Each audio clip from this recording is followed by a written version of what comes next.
So, one of the things that traps victims of abuse in these abuse dynamics is the idea of giving someone a second chance. Uh, Another one is giving someone a chance in the first place, and that often ends up biting people in a bad way. But giving someone a second chance, because we all make mistakes. Everybody's human. None of us are perfect.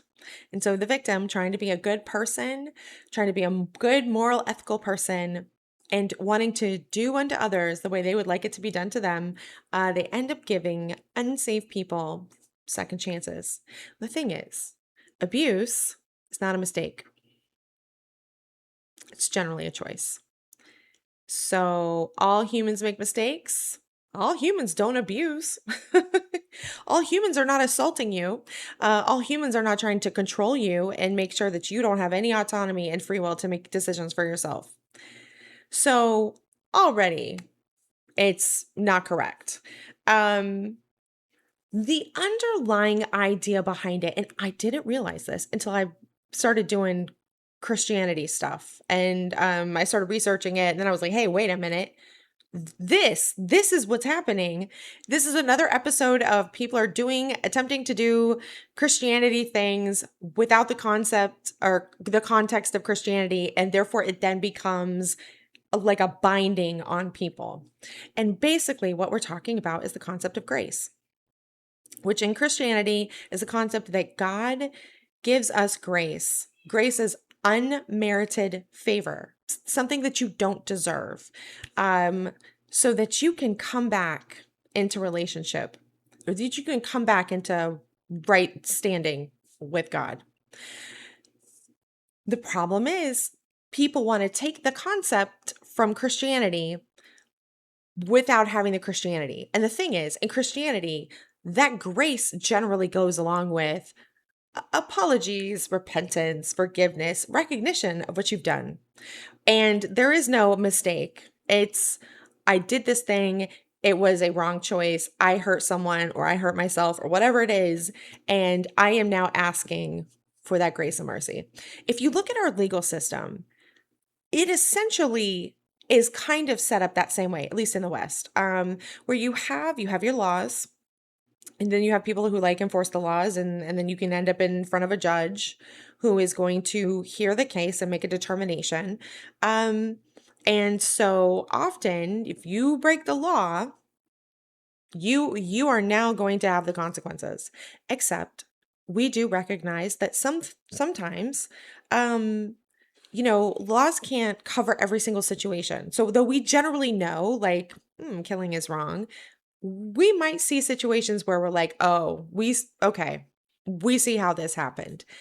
And it wasn't great, but we're going to give you some grace. We're going to give you some mercy.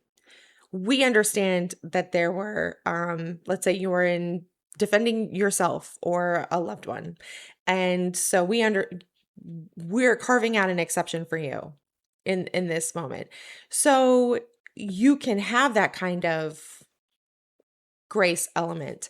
And sometimes people try to fix it by saying, oh no, we should change the laws so that we are not putting so many people in jail. And that attempts to, in my opinion, bypass that like grace element of the legal system by dictating that certain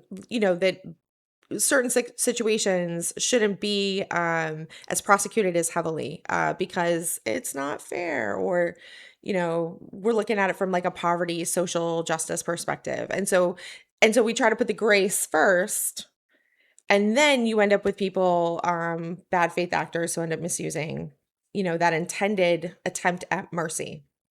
So the thing is, again, when you take it out of the Christian context, it's not going to work, because the Christian context comes with the built-in assumption that you recognize you've done something wrong. You're saying you're not going to do it again. You might even be asking for help not to do it again. And you're saying, please, please have mercy on me. Well, victims of abuse are attempting to replicate this pattern, and it's so prevalent in our culture because our culture, at least in the United States, was very Christian for a long, long time. So it's like we've kept some of these ideas, but we took it out of the religion. We took it out of the Christianity piece of it. And so now they are being used in ways that it was never intended, and puts victims of abuse in a bind because everyone deserves a second chance without the additional context of, because they recognize they've done something wrong, they're working to be a safe person, they've decided they want to be a different person and change, right? And then you have to show over time that that is what you are attempting to do. And even in the Bible, the story of God hardening Pharaoh's heart is essentially so he couldn't misuse this process. You can't just keep coming back and asking for forgiveness over and over and over again. And I've done a video on forgiveness, but this is more so the grace and the mercy piece. And so anyway, in my opinion, I think the invisible constraint here on victims of abuse is this misapplication of grace and mercy, especially if the victim or if the abuser looks at especially if the victim looks at the abuser as if they are a vulnerable person. Oh, they had a tough childhood. Oh, things aren't fair. They're marginalized for some reason. You know, it's not their fault. I'm gonna give them mercy. But the thing is they're not asking for grace and mercy. They're asking to stay in the dynamic. They're asking to not have consequences. They're asking for the victim to continue to allow the abuser to have access to them, and for them to just move forward like nothing has happened. No, no.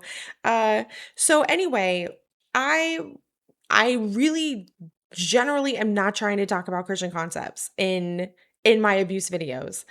But so much of how victims get trapped into these horrible dynamics is because of their internal sense of justice, of goodness, of morality. They're trying to be good, ethical people. And so the abuser comes in and is weaponizing that against the victim. And so I think that like we've got to look at the genesis of these ideas so that we understand how it doesn't apply in the situation. Um Anyway, I hope this makes sense. And again, I'm sorry. It's like like forgiveness, mercy. There's so many of these concepts that have been pulled from, Christianity. And the more of us that grow up without not being in Christianity, the more of us that grow up having not been in Christianity and we don't know these concepts, we've never read the Bible. Like I hadn't cracked the Bible until I was in my 30s. I didn't know. And so I was sitting there reading it like, wait a minute. You know what? Some things are starting to make sense. And what makes it worse is that it's unspoken, unidentified. There are these operating instructions that we are using that we don't understand that they are there in this particular way. Anyway, I hope this makes sense, and I will talk to you next time.